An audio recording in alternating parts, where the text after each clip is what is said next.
You mentioned trust, and that's a big part of where any town like this goes forward. And folks in Pilger talk to you a lot about they're a forgiving town.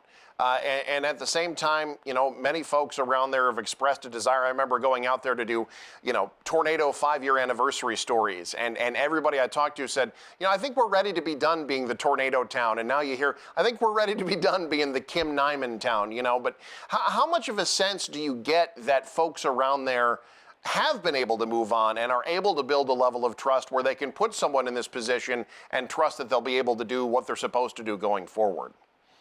Yeah. I think it really depends on who you talk to, and also just when they move to Pilger. Like, I feel like so many of the people who I spoke to have moved out of Pilger. Their homes were too destroyed. They lived nearby.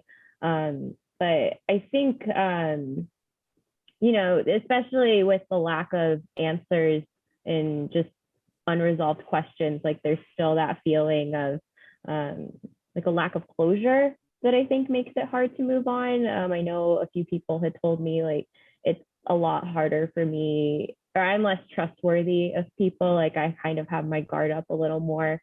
So I feel like those are the sorts of things that are going to take a while for people to move on from, kind of just like these fundamental changes in how you think about people. Like that's really difficult to move past.